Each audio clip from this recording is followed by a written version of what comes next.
Hi guys, it's Jazz with True Tech, and today I am going to be replacing the screen on an iPhone 13 Pro. First, I begin with turning off the device if possible and removing the pentalobe. Next, I like to heat up the front panel with a heat gun or lay the device on a heating pad to help loosen the adhesive.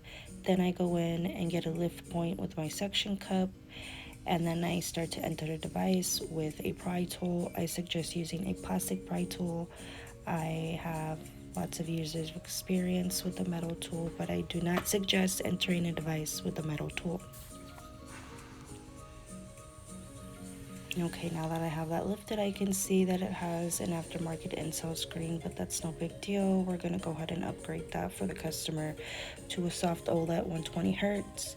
I'm also gonna clean the interior as well as change the water seal along the rim. Okay, now I am going to go in and remove the display plate screws and the light sensor screws. And then I'm gonna go ahead and unplug the battery and those two cables.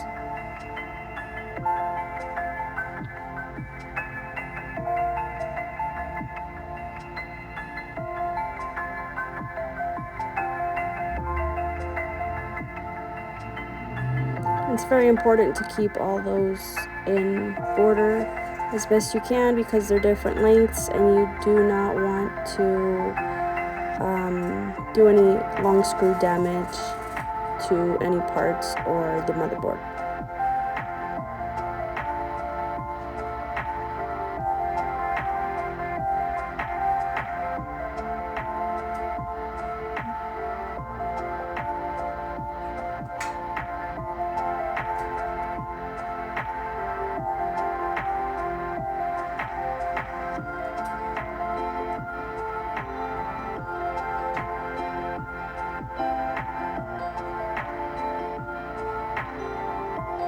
Okay, now I have the screen loose. I'm gonna go ahead and disassemble the light sensor plate on the screen.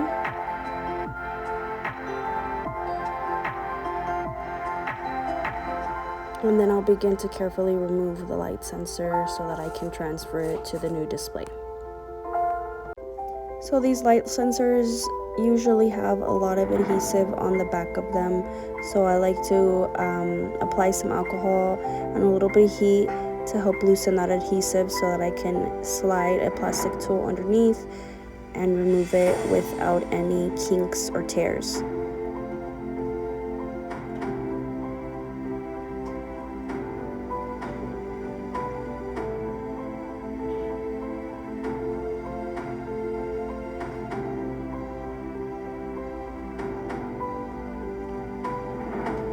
Okay, I like to just tidy up my desk and make sure that there's no little shards of glass or dirt in the way.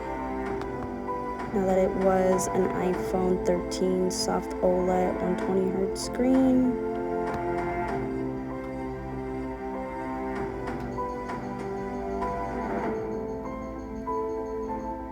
You can see the difference in the thickness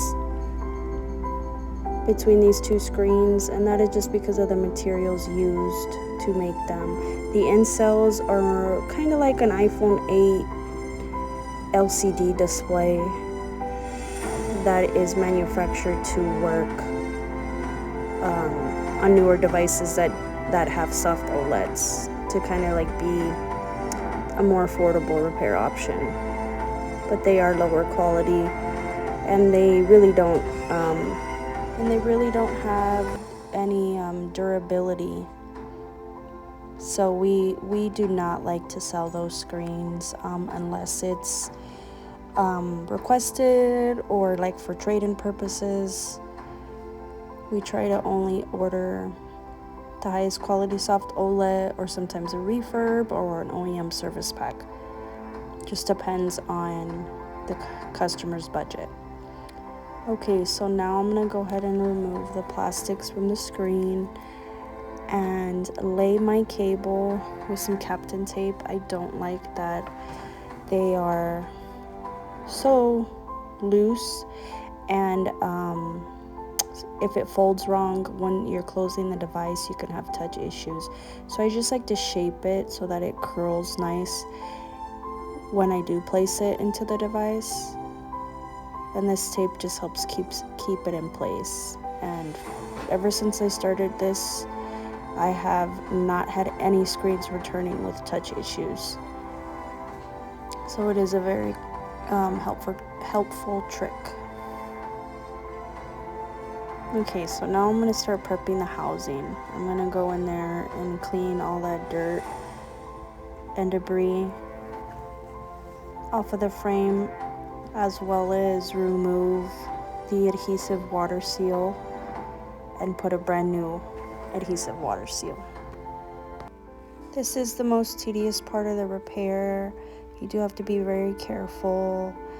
I suggest using a plastic tool or maybe like a flathead, and just be very careful because there is a lot of crevices and mistakes you can make if you're just going at it. So you have to do that very carefully. And it's very important part of the repair because you want a tight seal.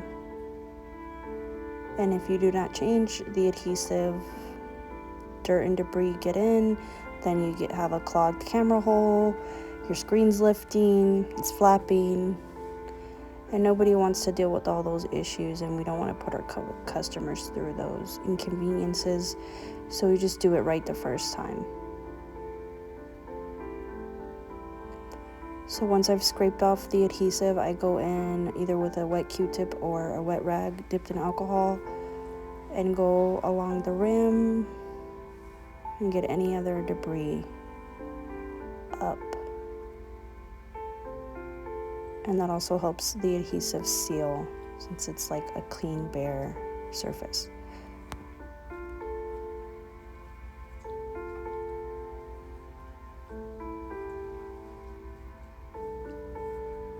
I'm just tightening up the inside, wiping any smears I see.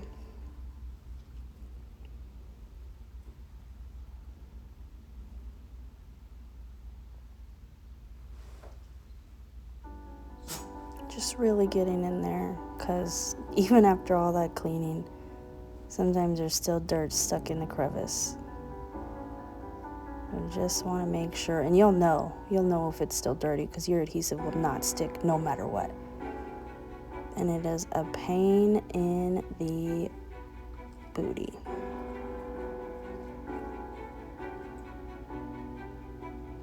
I like to massage it in. You can also apply some light heat with a heat gun just to activate the adhesive.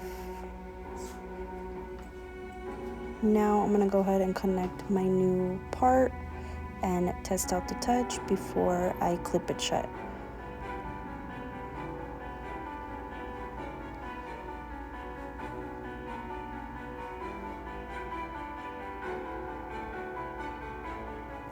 Be patient. If you don't feel the click right away, don't force it. You can cause damage to the teeth on the motherboard or on the screen.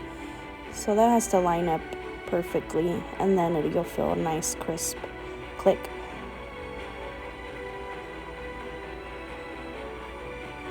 So I'm going to place the display battery plate and place those screws as well as the light sensor plate.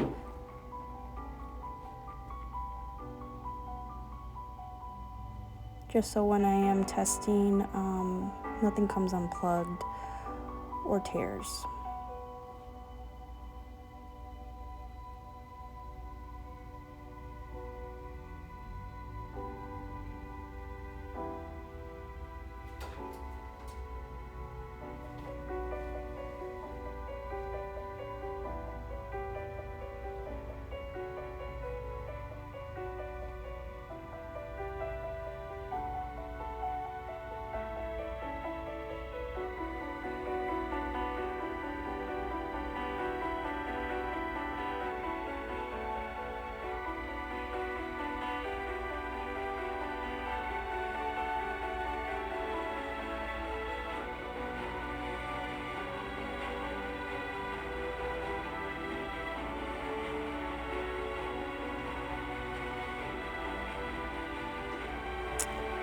Okay, so now I'm just gonna spruce up my mat a little bit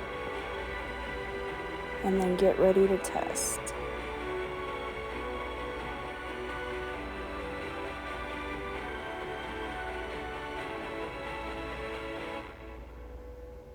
I don't like to see any little shards of glass on my workspace because mistakes happen and I don't want those things anywhere near brand new finished product. And here we go. It looks really nice. Looks like it's touching correctly. So I'm gonna go ahead and seal the device. And just go along all the sides and you'll feel it click in. You'll feel that it's all flush all the way around. And then I'm gonna place my pentalobe. This is a very important step so that when you drop the device, your screen will not pop out.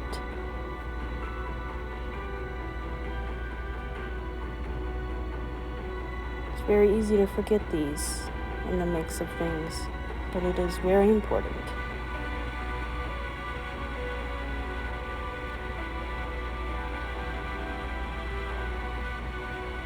Now I'm going to go in and clean the microphone and speaker holes of any debris. I'm going to scrub out the dirt.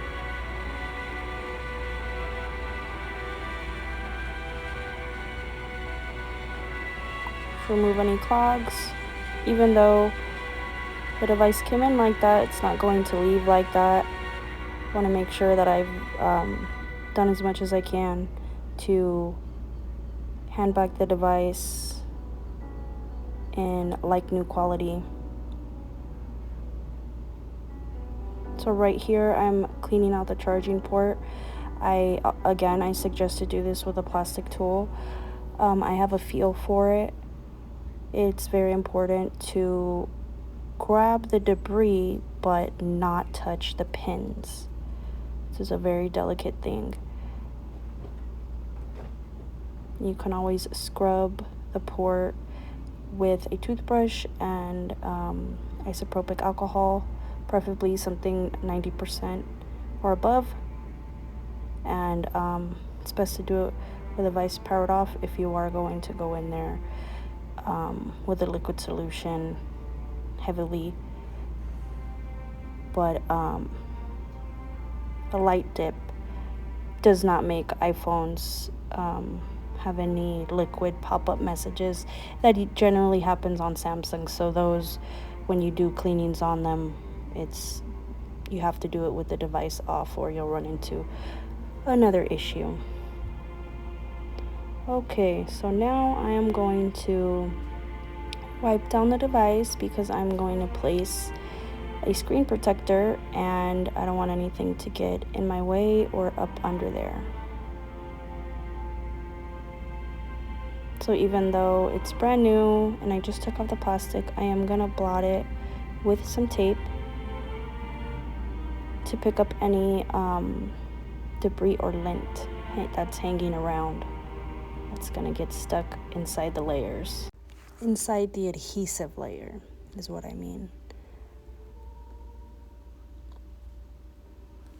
Okay, so now I'm going to lay that on there as quickly as possible. You'd be surprised how fast 27 pieces of lint will get in and ruin your day. But here we go.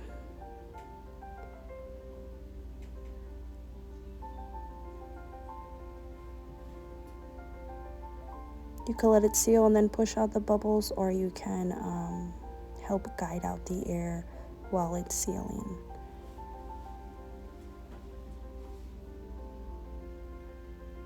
Just pushing out any air that I see, and also if I do see a little piece of lint, I can lift it very gently and try to grab it with a piece of tape and pull it out. And that's a lifesaver, that little technique. Okay, and I'm just about done. This is the part where I just make sure that the image is nice and the touch is still functioning properly. and take my before and after pictures. Thanks so much for watching, guys.